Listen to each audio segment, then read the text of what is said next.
Dear Miss Love, akala ko probinsya lang ang babalikan ko. Pero hindi ko inaasahan na sa pagbabakasyon ko sa Ilocos, makikilala ko si Mang Benjo, ang matandang caretaker ng bahay namin. Sa unang kita ko pa lang, pili ang idea agad ang pumasok sa isip ko.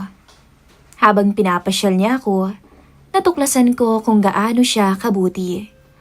Kung gaano siya iba sa mga taong nakasanayan ko. At sa isang gabing hindi ko makakalimutan, bumigay kami sa tukso. Oo, mali, pero sa puso ko, totoo yun.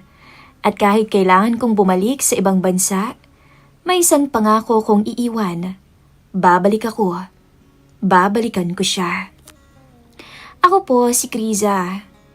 29 years old at lumaki ako sa Amerika matapos mag-migrate ng pamilya namin nung bata pa ako. Doon ako nag-aral, nagtrabaho at nasanay sa mabilis at nakaka-stress na takbo ng buhay. Dumating sa punto na gusto ko na talagang makalayo kahit ilang linggo. Kaya naman napagdesisyonan kong umuwi muna sa Pilipinas. Sa lumang bahay namin sa Ilocos Sur para makapagpahinga. Pagbaba ko ng sasakyan sa tapat ng bahay, napatingin ako agad sa paligid. Tahimik at mahangin, malayong malayo sa ingay na nakasanayan ko. At higit sa lahat, bumungad sa akin ang isang matandang lalaki na nagdidilig ng halaman sa bukuran. Siya, si Lolo Benjo. Nakilala ko lamang siya sa mga kwento ng parents ko. Siya raw ang nag-alaga at nagbabantay ng bahay habang wala kami. Pero ngayon lang talaga kami nagkita ng harapan, ng personal. At unang tingin ko pa lang, napaangat ang kilay ko. Sa isip-isip ko, grabe. 65 years old na raw siya. Pero hindi halata. Ang tikas ng tindig ah. Parang mas kaya pa niya ako kaysa sa mga kaedad ko sa abroad na puro gym pero hingalin naman. At ayun, umandar agad ang kalokohan sa utak ko. Hindi ko mapigilang ngumiti ng palihim. Sagot ko. Pero sa isip ko, mukhang hindi lang lugar ang interesting dito. Pati ikaw. Binuksan niya yung gate at inalok akong puwan, hindi agad sumusuko. Ayun na nga ba eh. Bulong ko sa isip ko.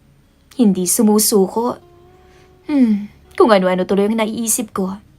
Kriza, behave. Pagpasok namin sa loob ng bahay, naamoy ko yung halimuyak ng hangin ng probinsya. Malinis at maayos ang lahat. Halatang hindi pinabayaan kahit luma na ang mga gamit. Pahinga ka muna, alok niya. Maghahanda lang muna ako ng may inom at merienda.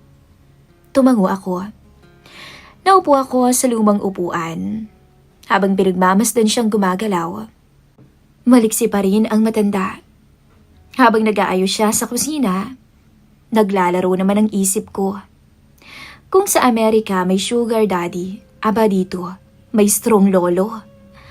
Kung sakaling may magtanong kung anong nangyari sa bakasyon ko, sasagot kaya akong na-meet ko si Lolo Benjo at doon nagsimula ang adventure. Natawa ko sa sarili kong kalokohan. Ilang sandali pa, bumalik siya dala ang 2 tasa ng may inom. Maingat niya yung nilapag sa mesa at umupo sa tapat ko. Kumusta ang buhay sa Amerika? Tanong niya. Stressful. Diretso kong sagot. Kaya umuwi ako para magpahinga. Ang hirap kasi. Puro na lamang trabaho. At least dito matatahimik ako. Tumango siya. Tama yan. Minsan kailangan din nating bumalik kung saan tayo nagsimula. Iba ang ginhawa ng sariling lugar. Simple lamang ang sinabi ng matanda, pero tumama sa akin yun. Kaya napatingin ako sa kanya, sabay biglang nagbiro na. Kayo po, parang hindi kayo na-stress ha? Ano bang sikreto niyo at ang lakas-lakas niyo pa? Ngumiti siya. Sikreto? Siguro dahil wala naman akong iniisip na problema. Basta araw-araw, trabaho, kain, tulog, simpleng buhay lang. Simple pero effective. Sagot ko. At mukhang pwedeng magbigay ng energy kahit kanino. Dagdag ko pa sa isip ko, sabay pigil ng tawa. Habang humahabang usapan namin, unti-unti kong nararamdaman na hindi magiging boring ang bakasyon ko dito. Una pa lang naming pagkikita ni Lolo Benjo, may kung anong spark na hindi ko maipaliwanag. Hindi naman to yung tipong love at first sight, pero may halo ng curiosity at kalokohan. Sa loob-loob ko nga eh. Ay nako, Kriza, huwag kang magpaka-inosente. Alam mong hindi lang simpleng caretaker ang kaharap mo. Parang may kwento pa siya na gusto mong tuklasin. At kung hindi ka mag-iingat, baka may mangyari sa bakasyong to na hindi mo makakalimutan. Habang umiinom ako, nakatingin ako kay Mang Benjo. Napangiti ako. Mukhang magiging masaya to. Kinabukasan, maaga akong nagising. Sa Amerika, sanay akong laging nagmamadali. Pero dito sa probinsya, parang mabagal ang lahat. Binuksan ko ang bintana ng kwarto at sinalubong ako ng malamig na hangin. Ang tahimik, malayo sa mga ugong ng kung ano-ano at cellphone alerts. Nasa labas na agad ang matanda. Nakasombrero siya. May dalang tabo at nagdidilig ng mga halaman. Gising ka na pala, iha. Bati niya. Oo. Sagot ko sabay ngiti. Sarap ng hangin dito, no? Nakakapanibago. Kung gusto mo, iha, ikagala kita mamaya. Sabi niya na parang wala lang. Sayang naman kung dito ka lang sa bahay mag-i-stay. Marami ka pang hindi nakikita dito. Nagulat ako pero natuwa. Hindi ko in-expect na mag-aalok siya agad. Talaga? Sige nga ho para makapasyal naman ako. Nang matapos siyang magdilig, naghanda kami. Simple lamang ang ayos ko. Short at t-shirt. Pero ramdam ko na mas relax kumpara sa mga suot ko sa abroad na laging corporate. Unang dinala ko ni Lolo sa plaza ng bayan. Doon may lumang simbahan. Mga taong naglalakad lang na parang walang oras. Pinakilala niya ako sa ilang tindera at kakilala. Si Kriza, anak ng amo ko. Ngayon lang ulit nakauwi, balik bayan. Ang gaan ang pakiramdam ko habang pinapakilala niya ako. Parang proud siya. At hindi ko alam kung bakit, pero nakangiti ako buong oras. Tapos dinala niya ako sa isang maliit na kainan. Hindi sosyal, pero ang sasarap ng pagkain. Longganisa, sinangag at itlog. At habang kumakain ako, napansin kong pinagmamasdan niya ako. Masarap ba? Tanong niya. Oo naman. Napangiti siya. Mabuti kung ganun. Gusto ko kasi na habang nandito ka, maramdaman mo rin ang simpleng saya. Pagkatapos kumain, naglakad kami papunta sa tabing dagat na hindi kilala ng marami. Walang turista, hindi maingay, napakaganda ng dagat. Umupo kami sa isang malaking bato habang pinagmamasdan ng tubig. Doon ako napabuntong hininga. Alam nyo, ang sarap pala ng ganito, ano? Sa totoo lang, hindi ko na maalala yung huling beses na naging kampante ako. Na-relax lang yung buhay ko. Tama ka, sagot niya. Alam mo, iha, minsan, ang tao kailangan rin ng pahinga. Huminto, huwag puro habol ng kung ano-ano. Napatingin ako sa kanya. Ang simple ng pananaw ng matanda, pero tumama yun sa dibdib ko. Sa Amerika, parang lahat komplikado. Pera, trabaho. Kumain ka muna. Hindi pwedeng gutom ka rito. Sabi niya. Natatawa ko. Abalo, para mo akong apo ah. Pero sumagot siya ng seryoso. Hindi ka apo. Anak ka ng amo ko. Bisita ka dito kaya aalagaan kita. Gusto ko lang na maging masaya ka sa bakasyon mo. At doon ako napatigil. Ang lambing ng tono niya. Hindi ako sanay na may ganitong tao sa paligid ko. Sa abroad kasi kanya-kanya. Dito, may taong nagmamalasakit kahit hindi niya kailangan gawin. At kinagabihan, habang nakahiga ako, napangiti ako mag-isa. Ang dami naming napuntahan pero higit doon, parang may nabago sa loob ko. Hindi ako nag-iisa. May kasama akong handang magpasyal, mag-alaga at makinig. Kung ganito lagi, baka hindi lang bakasyon ang mangyari sa Ilocos. Bulong ko sa sarili ko. Bago ako matulog. Pagkatapos ng ilang araw na paglilibot at pagtawa, Ramdam kong parang mas lalong humahabang oras na gusto kong makasama yung matanda. Ang totoo, hindi ko na siya tinitingnan na caretaker ng bahay namin. Sa edad niyang 65, hindi naman siya mukhang mahina. Kabaliktaran nga eh. Malakas pa, tuwid ang tindig, at may mga mata na tila kayang tumagos sa iniisip ko. Gabi noon, nasa labas kami. Tahimik ang paligid. Maririnig lamang ang kuliglig at maiinang ihip ng hangin. Nagkakape yung matanda. Ako naman ay may hawak na juice na binili ko kanina sa bayan. Umuusok pa yung tasa niya at parang mas umaangat yung apoy ng kaping barako na inihanda niya. "Namiss mo ba tong Ilocos?" Tanong niya, nakatingin sa malayo. "Oo nga eh. Sobra," sagot ko. Pero alam nyo, parang ngayon lang din ako natutong umupo ng ganito. Hindi nagsi-cellphone, hindi maingay, walang stress, na para bang ibang mundo. Tumango siya. Iba talaga kapag dito, simple ang buhay.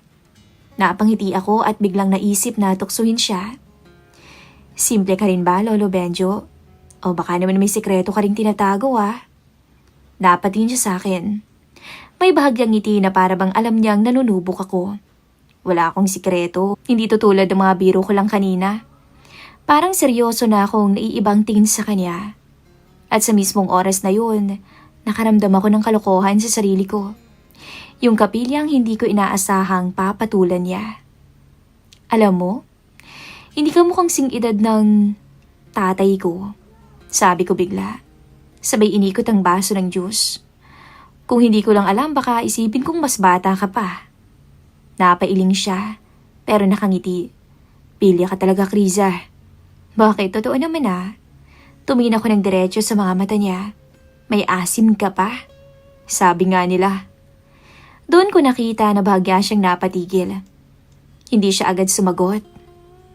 At sa katahimikan, mas lalo kong naramdaman ang tibok ng puso ko. Parang nag-aantay ako ng susunod niyang gagawin. Kung patuloy ka magsasalita ng ganyan, mahinahon niyang tugon, baka may maling isipin ang isang tulad ko. Hinawakan ko yung iniinom ko. Nilapit ko sa labi ko, pero bago pa ako makainom ay bumulong ako. Kung mali ang iniisip mo, baka tama lang para sa akin. Hindi na siya natawa. Hindi na rin ako ngumiti. May kung anong seryosong namuo sa pagitan naming dalawa. Dahan-dahan, nilapag niya ang tasa ng kape, tsaka tumingin muli sa akin. Ang mga mata niya, matalim pero puno ng panggigigil. "Kriza," bulong niya, para bang may babala. Pero imbis na umatras ako mismo yung kumilos. Lumapit ako ng kaunti at ramdam ko yung init ng gabi at ang tensyon na kami lang ang nakakaintindi. Hindi ko alam kung anong nagtulak sa akin, pero marahil bahagi iyon ng pagkapili ako. Yung alam kong mali, pero hinahanap ng damdamin ko. Nagtagpo ang kamay naming dalawa. Una'y marahan lang na haplos. Parang nagtatapat kung totoo ba ang nararamdaman ng isa't isa. Pero sa sandaling pinisil niyang palad ko, alam kong wala nang atrasan. "Sigurado ka?" Mahina niyang tanong. "Oo naman." Mabilis kong sagot. Halos wala nang pag-aalinlangan. Ang tanong lang, "Kaya mo pa ba, Lolo?" Natawa siya. "Iha, kalabaw lang ang tumatanda." At doon na nga nagsimula. Wala nang salita, wala nang pagbibiro.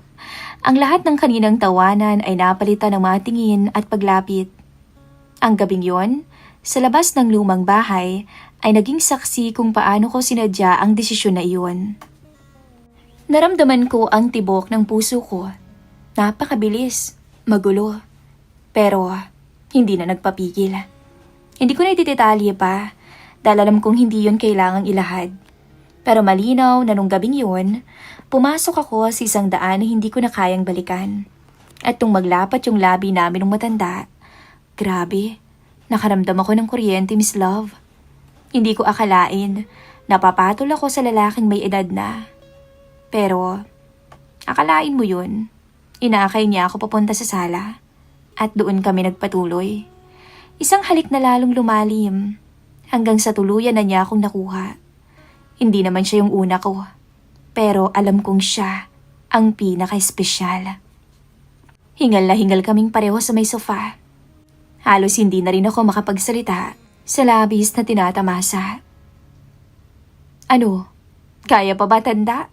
Sabi ko sa kanya nung hingal na siya. Kaya pa, baka ikaw, hindi na. Talaga ba? Sabay tawa ko. Hindi ito biro. Hindi ito simpleng kapilihan na maaari kong tawanan kinabukasan. Isa tong lihim na nagsimula sa isang haplos, isang tingin, at isang gabing hindi ko makakalimutan. Pagkatapos, nakahilig ako sa balikat niya. Pinagmamasdan ang madilim na paligid. Tahimik lang ang matanda, parang nag-aalala kung tama ba yung nangyari. Ako naman, nakangiti lang. Ramdam yung kakaibang kasiyahan na noon ko lang natagpuan. Wala kang pagsisisihan? Tanong niya sa huli. Umiling ako. Hindi lahat ng tao nabibigyan ng ganitong pagkakataon, no? At alam ko, gusto ko yung nangyari sa ating dalawa. Kahit matanda ka na, pagbibiro ko pa. Hindi na siya sumagot, natawa na lamang to. Pero ramdam kong pinipilit niyang tanggapin ang sitwasyon. Ako naman, alam kong sa simula pa lang ng bakasyon ko rito, mas magiging makulay kaysa sa inaasahan ko. Pagkagising ko kinabukasan, hindi pa rin ako makapaniwala sa nangyari kagabi. Nakaunan pa ako sa braso ni Mang Benjo at siya naman ay gising na. Nakatingin lang sa kawayanan sa labas ng bintana. Tahimik siya, nag-iisip ng malalim. Ako naman nakangiti lang at ramdam ko pa rin yung kilig at init na para bang hindi ko matanggal sa sistema ko. Good morning, bulong ko habang dahan-dahang iniikot ang daliri ko sa braso niya. Nagulat siya na para bang hindi sanay. Kriza, baka... Naputo lang salita niya. Baka ano? Tanong ko agad, sabay tingin ng diretso sa kanya. Baka mali. Baka pagsisihan mo. Tumawa ko ng mahina. Bakit naman ako magsisisi? Umiling siya. Kita ko sa mga mata niya yung bigat. Hindi ito laro, iha. Hindi biro. May edad na ako at ikaw bata ka pa. Maraming hindi makakaintindi. Pero imbis na madala ng bigat ng sinasabi niya, lalo naman akong natuwa. Hinawakan ko yung pisngi niya at ngumiti.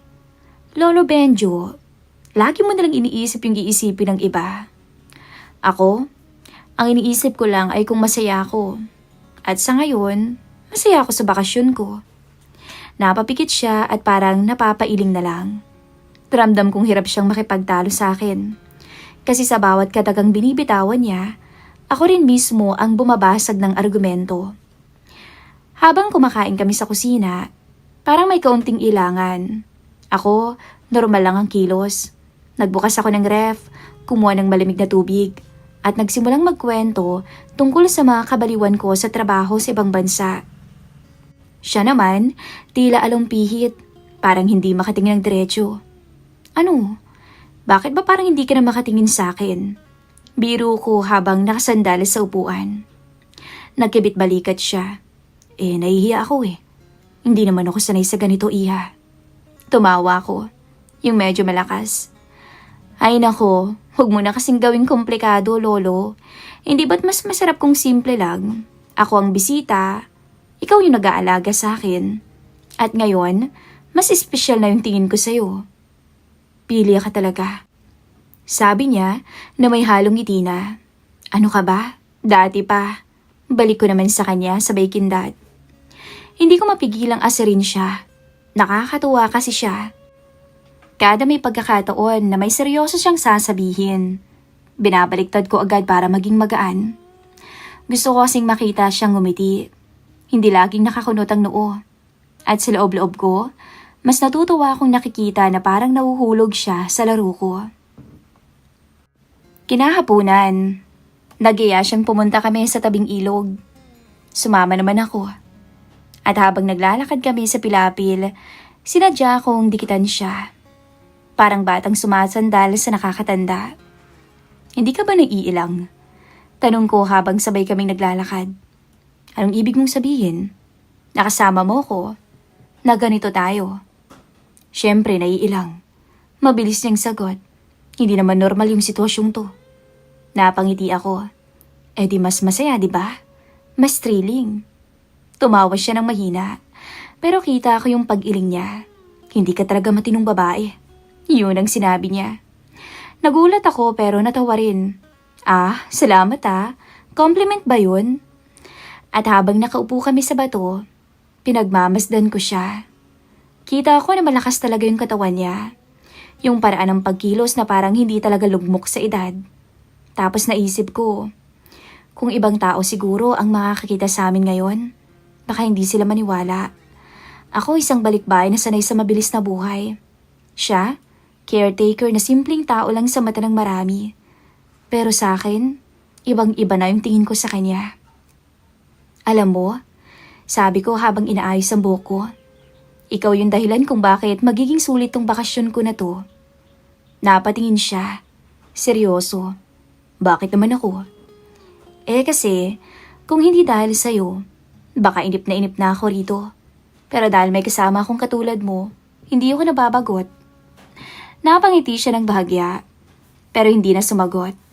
Ako naman, sumandal sa balikat niya at hinayaan na lamang ang katahimikan. Sa totoo lang, ramdam kong nagigilty siya. Kita sa bawat galaw niya, na para bang may mabigat siyang iniisip. Pero sa kabilang banda, ako naman mas lalong natutuwa. Kasi para sa akin, mas lalo siyang nagiging totoo. Hindi siya perpekto, pero nandyan siya para samahan ako sa lahat. Pag-uwi namin bago pumasok sa bahay, bigla ko siyang tinukso. Oh, wag kang mag-alala. Hindi naman ako magsusumbong kay Papa eh. Lihim lang natin to, kaya wag ka nang mag-isip ng kung ano-ano dyan. Natawa siya ng mahina. Sabay sabing, ikaw na talaga. Kinagabihan habang nakahiga ako sa kwarto, hindi ko mapigilang isipin kung gaano kalayo ang narating ko mula nung una naming pagkikita. Kung dati laro lang, kapilihan lang, ngayon ay totoo na. At kahit nakikita kong may alinlangan siya, mas lalo ko tong nagugustuhan. Kasi alam kong ako ang dahilan kung bakit siya natutokso. Ako yung may hawak, ako yung nagdidikta. At sa bawat araw na lumilipas, mas lalo kong gustong iparamdam sa kanya na hindi na to basta kapilihan lang. Ito ay simula ng isang bagay na kaming dalawa lamang ang makakaintindi. Mabilis lumipas ang mga araw ko sa Ilocos. At ilang beses rin at paulit-ulit na rin na may nangyayari sa amin ng matanda. Para bang kahapon lang nung una kong makita si Lolo Benjo sa harap ng bahay. Tahimik at estranghero. Ngayon, hindi ko na siya kayang ituring na iba. Sa bawat umaga na ginigising niya ako ng kaping barako. Sa bawat hapong ginagala niya ako. At sa bawat gabing napupuno ng mga lihim naming titig. Mga init at hindi makakalimutang sandali. Lahat yun ay parang naging bahagi ng sarili kong kwento. Pero gaya ng lahat ng bakasyon, may katapusan din. Dumating yung araw ng pag-alis ko. Sa isip ko noon parang biglang bumigat ang maleta ko, kahit hindi pa ako umaalis ng bahay. At habang inaayos ko yung mga gamit ko sa kwarto, hindi ko mapigilang mapahinto at mapatingin sa mga dingding na para bang saksi sa lahat ng nangyayari sa amin ni Lolo Benjo. Handa ka na ba? Tanong niya mula sa may pintuan. Tumango lang ako, kahit ang totoo'y hindi pa. Oo, konti na lang. Pumasok siya, tinulungan akong isara ang maleta. Tahimik siya, hindi kagaya ng dati na laging may banat o biro. Pinipigilan niyang magsalita dahil baka kung ano pang masabi niya. Ako naman, pilit kong pinapawi ang bigat sa pamamagitang ngiti. Bakit ang tahimik mo? Tanong ko. Nagangat siya ng tingin, diretso sa akin. Kasi aalis ka na. Baka hindi na kita makita ulit. Napailing ako. Tsaka nilapit ang sarili ko sa kanya. Ay naku, ang drama mo kaagad. Bakit ba iniisip mong hindi tayo magkikita? Dahil totoo yun. Sagot niya. Ikaw, may sarili kang buhay sa ibang bansa. Ako, nandito lang. Magkaibang mundo tayo, Kriza. Napahinto ako. Totoo naman yun. Pero ayoko namang yun ang maging huling alaala namin. Kaya ngumiti ako. At sinadya kong gawing magaan ang lahat. Alam mo, magkaibang mundo nga tayong dalawa.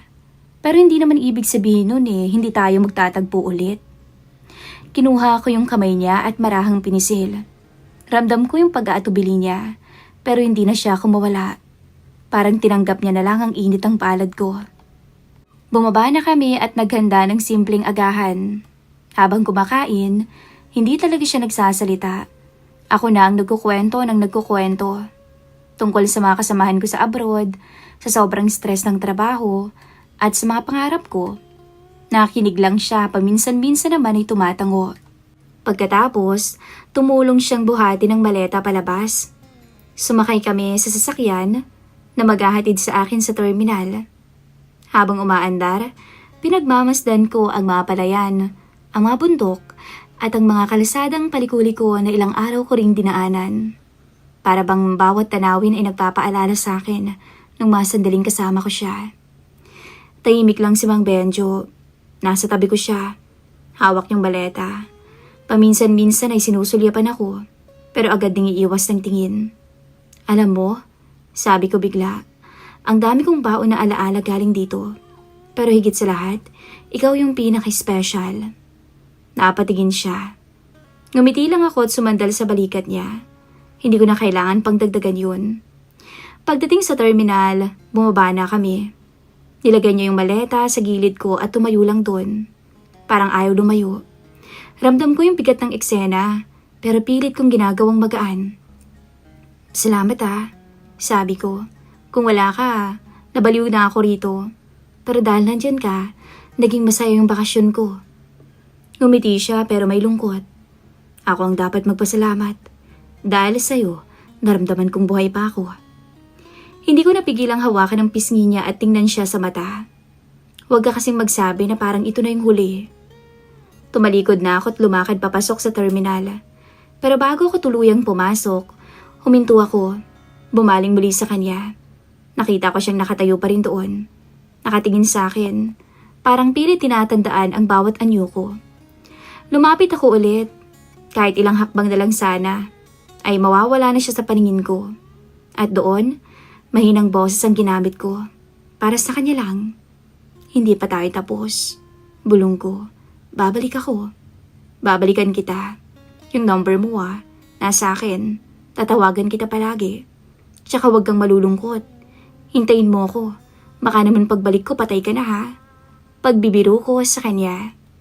Nagulat pa siya sa mga sinabi ko. At parang hindi alam ang isasagot. Pero bago pa siya makapagsalita, ngumiti lang ako at kumaway. Pagkatapos, tumalikod ako at diretsyong pumasok sa loob ng terminal. Habang lumalayo ako, ramdam kong bumigat ang dibdib ko. Pero sa ilalim ng bigat na yon, may halong kilig at pangako. Dahil alam kong hindi pa to ang huli naming pagkikita. At kahit gaano kalayo ang mundong uuwian ko, dala-dala ko yung lihim naming dalawa. At sa oras na makabalik ako sa Ilocos, sisiguraduhin kong muli naming bubuksan ang pahinang iyon na iniwan naming nakabitin. Hanggang dito na lamang po ang istorya ko.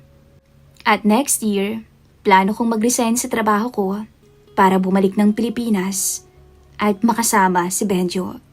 Muli, ako po si Criza. Maraming salamat po sa nakinig ng aking kwento.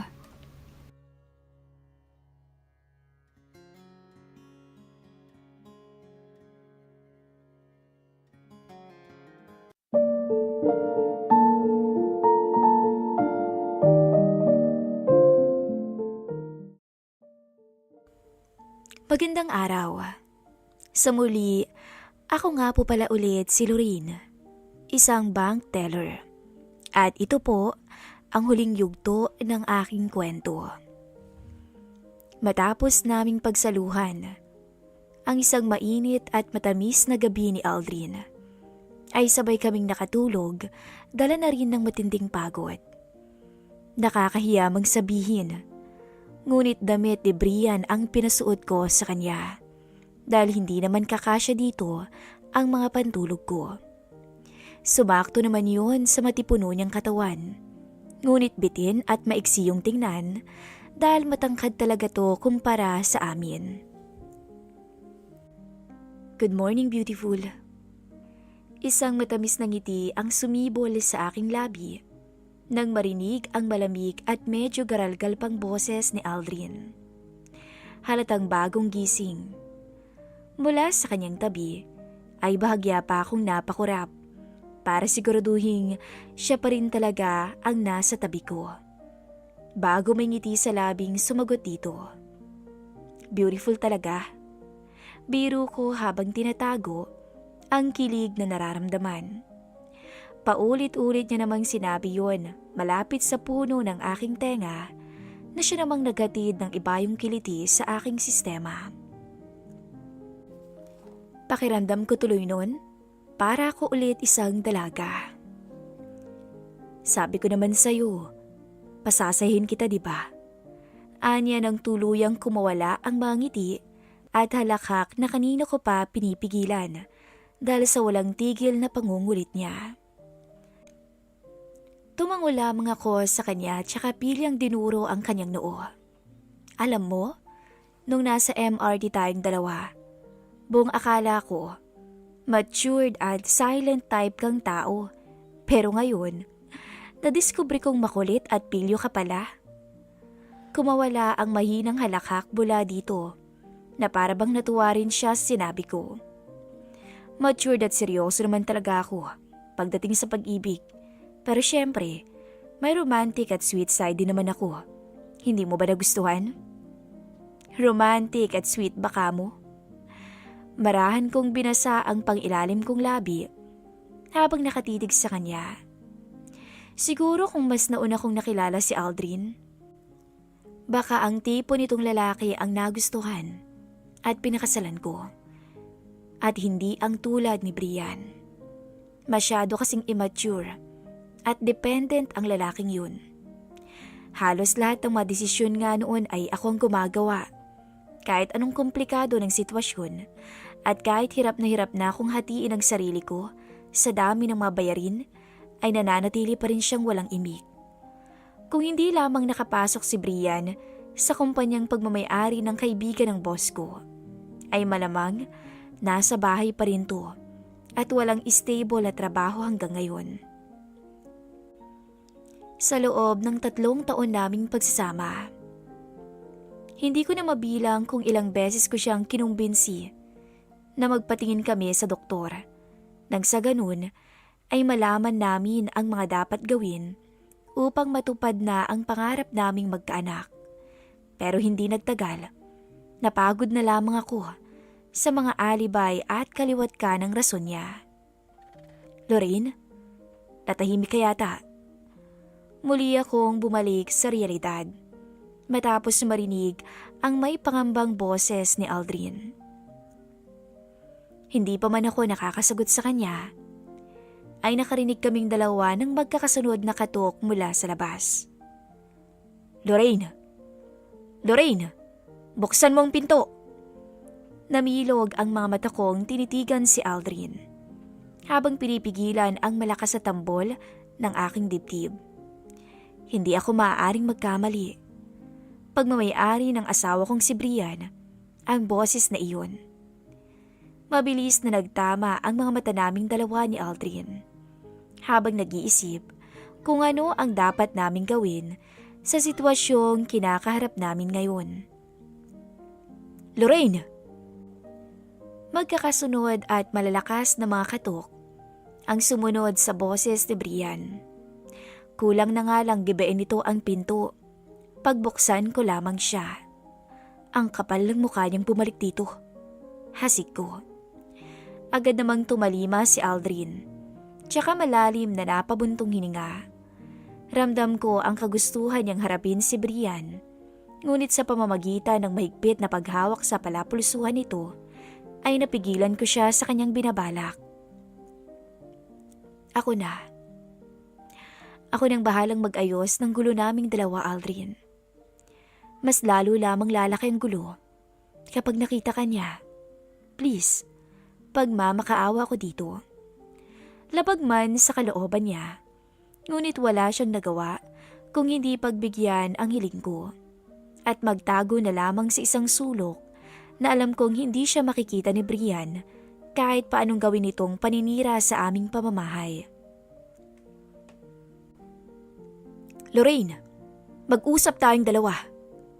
Tulad ng boses nito, nang huli ko siyang makausap sa tawag, ay wala pa ring preno ang pananalita nito ngayon na animoy hinahabol siya ng isang aso sa kalye.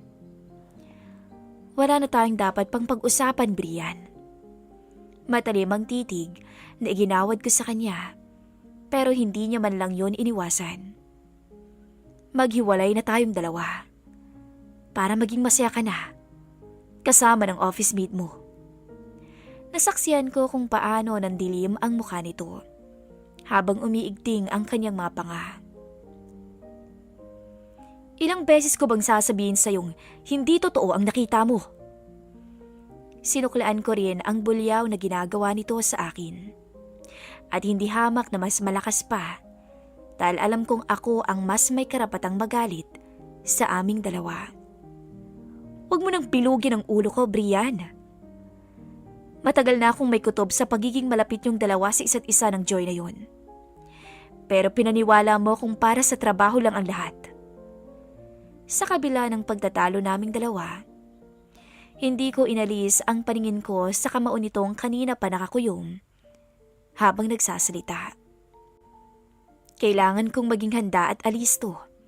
Oras na magtangka siyang pagbuhatan ako ng kamay. Nagtatrabaho lang kaming dalawa ni Joy. That's the truth, giit niya. Bakit bang kitid-kitid niyang lecheng utak mo? At ayaw mo kong paniwalaan?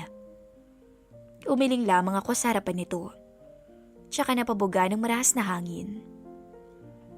Alam ko na hindi trabaho ang ipinunta mo sa Davao. Kung hindi honeymoon, Brian. Kitang-kita ako sa dalawang mata ko ang mga kalokohang ginawa niyo ron.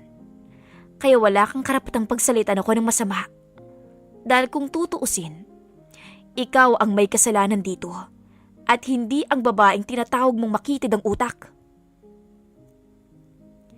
Handa akong isampal sa kanya ang ebidensyang nakalap ko, ngunit hindi na kailangan. Alam ko naman kasing pumunta lamang siya dito, hindi para makipag-ayos sa akin, kung hindi para kunin ang mahalaga niyang magamit. Aminin man ito o hindi, alam kong palabas lamang ang pinapakita niya sa akin ngayon. At kaya ganito na lamang ang galit na pinapakita niya ay malamang dahil nagigilty ito sa mga kasalanang nagawa niya sa akin. Paniwalaan mo ang gusto mong paniwalaan at nang tuluyan ka ng mawalan ng asawa. Pananakot nito. Hindi naman ako nagpatinag sa kanya. Fine. Eh di umalis ka. Magsama kayong dalawa ng kabit mo. Sabi ko. Dinuro niya ako. Ngunit ramdam kong walang pinagmumulang galit ang mga salitang binibitawan nito. Parang hangin lamang yung tumatagos sa mga balat ko. Huwag mong sagarin ang pasensya ko, Lorraine. Alam mong hindi ako magdadalawang isip na totohanin ang mga binibintang mo sa akin. At hindi ako magdadalawang isip na lumayas dito sa pamamahay na to. Mahina na lamang akong natawa dahil sa sinabi nito. Tama na, Brian. Matagal mo na ngang tinotoo, hindi ba? Kung gusto mong umalis sa pamamahay na to, wala namang pumipigil sa'yo. Sige, kunin mo na lahat ng mga gamit mo. At huwag na huwag ka nang babalik pa. Nakatayo man malapit sa pintuan, ay pinanood ko ng mabuti kung paano nito nilagay sa bagahe ang mga importanteng gamit niya. Wala man lang siyang tinira, maliban na lamang sa mga lumang damit at sapatos.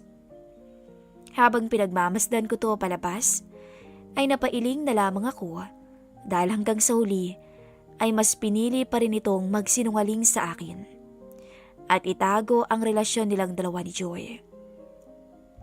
Pero sabi nga nila, time is the ultimate truth teller. Kaya kung hindi man ngayon, ay alam kong darating ang araw. Nalalabas din ang buong katotohanan. At kapag dumating ang oras na yun, hiling kong huwag sana silang singilin ng karma.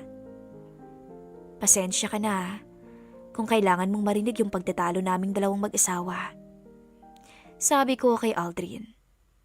May lungkot sa mga mata kong pinagmasdan si Aldrin dahil alam kong humigit kumulang 1 oras din siyang naghintay hanggang sa tuluyang makaalis si Brian. Pero imbis na pagkadismaya ang matanggap kong reaksyon mula sa kanya, ay mabilis lamang nito akong kinulong sa kanyang mga bisig. Sinaktan ka ba niya, Lorraine?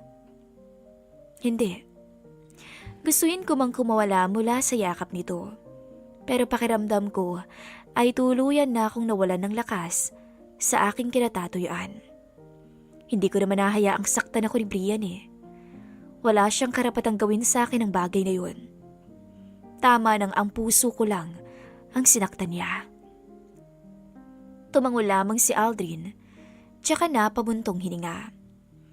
Alam kong wala akong karapatang manghimasok sa away ninyong dalawa, Lorraine. Pero hindi ko rin maiwasang huwag mag-alala sa'yo.